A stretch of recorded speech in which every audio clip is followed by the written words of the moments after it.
It's 3:08 in the morning. The house is still, the neighborhood quiet, but your eyes are wide open, again. You check the clock, sigh, maybe try shifting your pillow or pulling the blanket tighter. You're not in pain, you're not hungry. So why can't you sleep?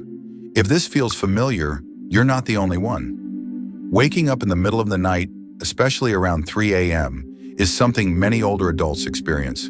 And while it can be frustrating, or even a little concerning, it doesn't mean something is wrong with you.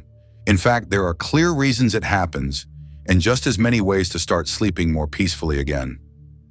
Let me tell you about Doris. She's 74, lives in a cozy house in Minnesota, and had been waking up at exactly 3:07 a.m. every night for nearly 6 months.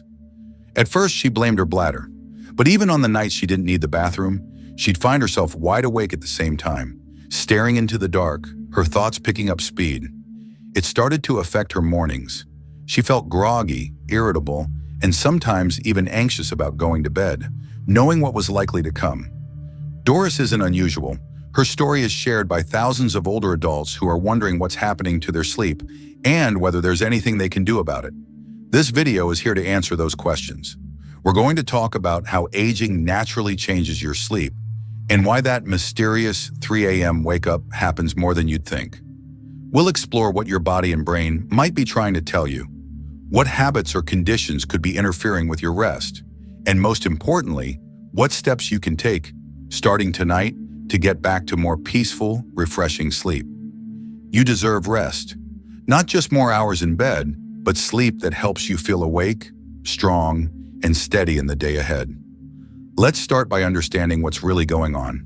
As we get older, sleep doesn't always come the way it used to. It's not unusual to hear someone say, "I used to sleep like a rock. Now I'm up before the sun, and not by choice." That's not your imagination, it's biology. One of the key changes with age is in your internal body clock, known as your circadian rhythm. This rhythm helps regulate when you feel alert and when you feel sleepy. In younger years, it tends to stay more aligned with a later bedtime and deeper sleep cycles. But as we age, the rhythm often shifts earlier, meaning you may feel sleepy sooner in the evening and wake up earlier in the morning. That alone can explain some of the early rising, but there's more. Melatonin, the natural hormone your body produces to help signal it's time to rest, also declines with age. With less melatonin in the system, it can be harder to stay asleep, especially during the early morning hours when your levels drop even further. And then there's the overall structure of your sleep, what's called sleep architecture. You spend less time in deep, restorative sleep and more time in lighter stages.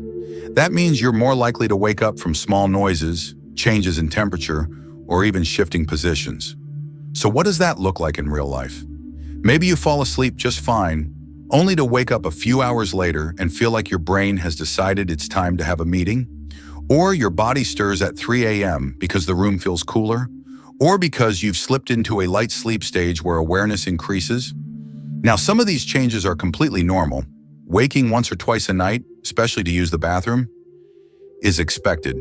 But if you're waking up consistently around the same time and having trouble falling back asleep, or if you're feeling drained and unfocused the next day, that's something worth exploring further, especially if it's affecting your mood, memory, or confidence in daily routines. You might wonder, why always 3 a.m.? There are a few reasons. Around this time, your body temperature tends to be at its lowest, and melatonin levels dip even more. That's a natural part of the sleep cycle, but in lighter sleep stages, this is when your brain may become more alert to minor discomforts or thoughts. There's also the quiet. In the stillness of night, especially for those who live alone, the mind can fill the silence with worry, replaying the past or anticipating the future. It's not about being negative, it's simply what the brain does when there's space and no distractions. So if you're waking at 3 a.m., you're not broken. You're experiencing a combination of natural age-related changes and very human reactions to your environment and emotions. Understanding this is the first step. Next, we'll look at what might be getting in the way of your sleep and what you can do about it. There's usually more than one factor at play, and the good news is many of them are manageable once you know what to look for. Let's start with the body. One of the most common causes of early waking is nocturia, or the need to urinate during the night. This can be caused by things like fluid intake late in the day, medications like diuretics, or health conditions like diabetes or prostate changes. If your bladder is calling at 3 a.m., it's doing its job, but that interruption can easily turn into a longer wake-up if your body or mind doesn't settle afterward. Sleep apnea is another condition worth mentioning, especially because it often goes unnoticed in older adults. If you're waking up gasping, feeling unrested, or your bed partner notices loud snoring or pauses in breathing, it's something to speak to your doctor about. Untreated sleep apnea doesn't just affect your sleep, it impacts your heart, memory, and mood too. Chronic pain is a big one. Whether it's arthritis, sciatica, or even muscle tension, discomfort can push you out of sleep without fully waking you. You might not notice pain right away, but your body does. Managing pain, whether through movement, medication, or heat therapy, can make a real difference in how deeply and continuously you sleep. Mental health also plays a role. Anxiety and depression can quietly disrupt sleep from the inside out. Racing thoughts, sadness, or a general sense of unease can be especially strong in the early hours. And for some, changes in memory or cognition can confuse the body's sense of time and rest. If any of this sounds familiar, know that it's not a weakness. It's your body signaling that something needs attention and care. Now let's look at your surroundings. Even subtle environmental factors can wake a light sleeper. That street light outside your window, the glow of a digital alarm clock, or the birds starting up before dawn, it all matters more when your sleep is lighter. Temperature is another trigger. If your room gets too cool or too warm around 3 a.m., it can push you into wakefulness before you even realize why. Lifestyle habits are often overlooked but can have a big impact. Caffeine, even if you drink it at lunchtime, can linger in your system for hours. The same goes for alcohol, which might help you fall asleep faster, but tends to cause more awakenings later in the night. And let's not forget about irregular routines. If your sleep and wake times jump around each day, your body doesn't get a clear signal of when it's safe to fully rest. Medication matters too.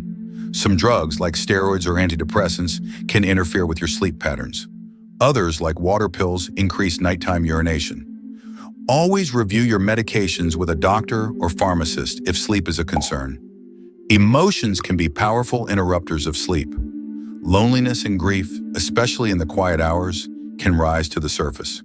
The mind often replays moments from the day or brings up unresolved worries when everything else is still. This isn't your fault.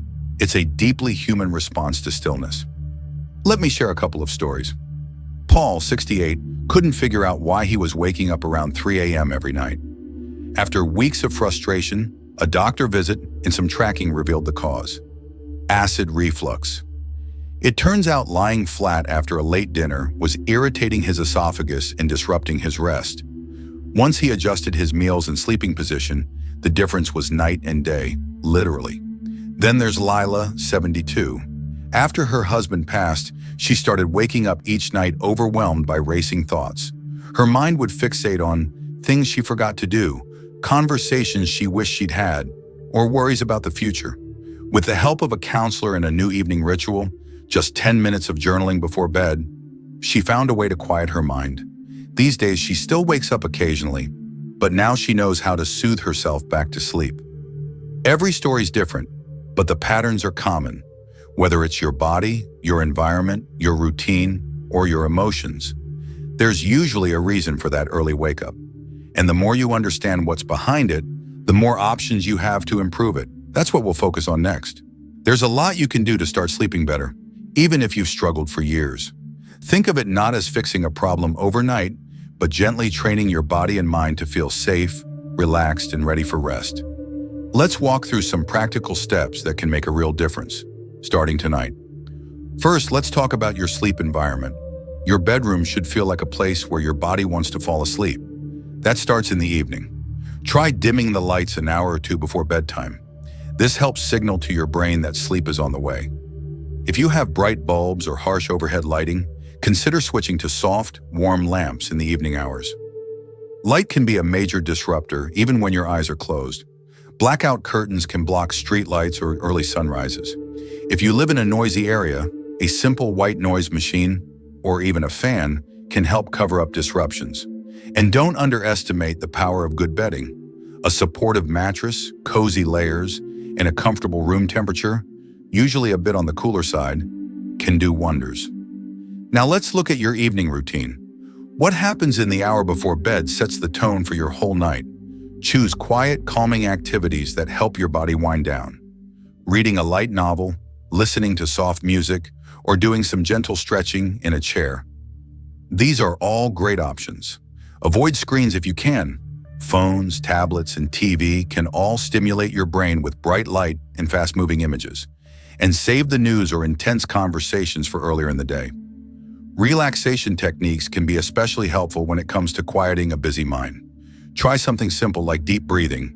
Inhale slowly through your nose for 4 counts, hold for 4, then exhale through your mouth for 4. A few rounds of that can calm your nervous system. Or try progressive muscle relaxation, tensing and then releasing each part of your body from your toes to your forehead. It gently shifts your focus away from racing thoughts. Some folks enjoy guided imagery, like imagining a peaceful lake or forest while listening to calming audio. If you prefer movement, gentle chair yoga or a few stretches before bed can release physical tension and prepare you for stillness. Let's not forget about what you eat and drink. Heavy or sugary dinners can disrupt sleep later in the night, and caffeine, even from tea or chocolate, can linger in your system for hours. Try to finish your last meal a few hours before bed and stick with foods that are light and easy to digest. Stay hydrated throughout the day so you're not playing catch-up in the evening and waking up thirsty. If sleep continues to be difficult, don't hesitate to speak with your doctor. Keeping a simple sleep journal, just a few notes on when you go to bed, wake up, how rested you feel, and any nighttime awakenings can help identify patterns.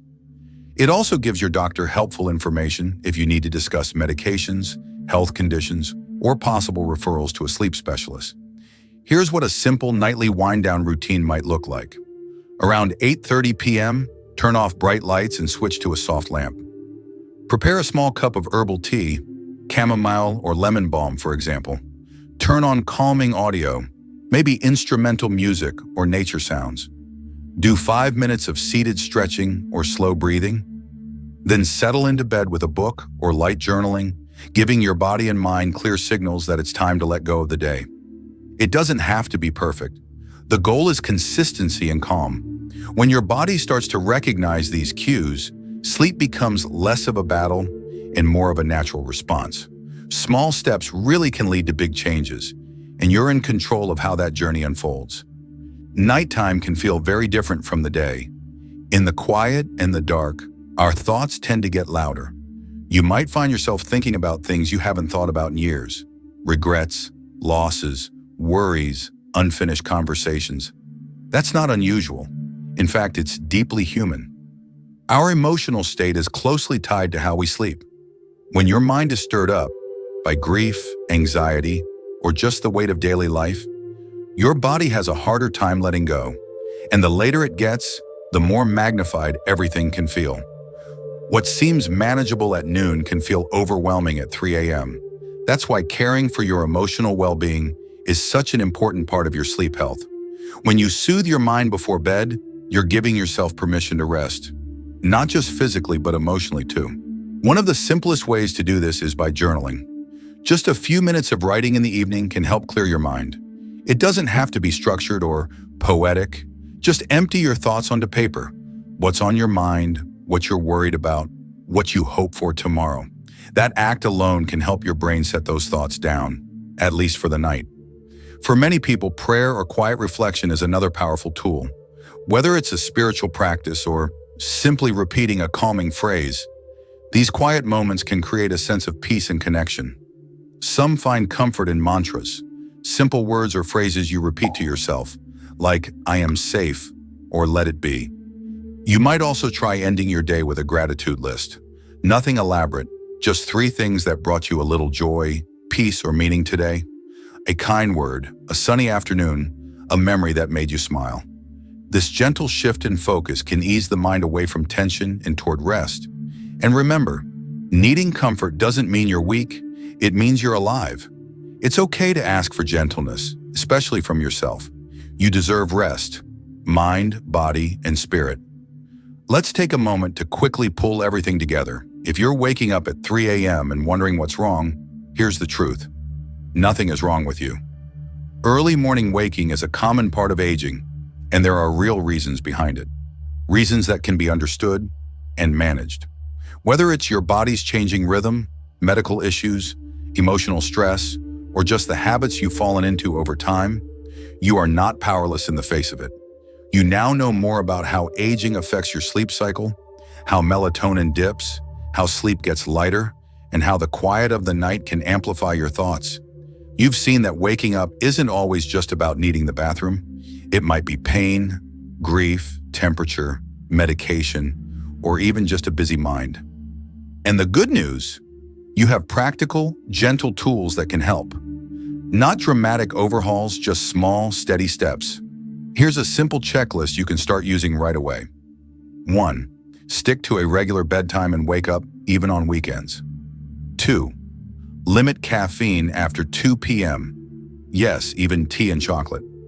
3. Make your bedroom a calm, dark, comfortable space. 4. Build a wind-down ritual, reading, music, or gentle stretching. 5. Try journaling or reflection before bed to quiet your thoughts. And if sleep is still hard, talk to your doctor. You don't have to figure it all out alone. Let this be your reminder. You are not broken. Your body is communicating with you, and with kindness, patience, and small adjustments, you can get better rest. Better sleep leads to brighter days, steadier moods, and more energy to enjoy what matters most. You've made it through the hard nights before, and you're not stuck. You're in motion. And better sleep, like anything worth having, begins with one step at a time. If you found this helpful, please like this video, share it with someone who might need it, and subscribe for more supportive content. Sleep is a journey, and you don't have to walk it alone.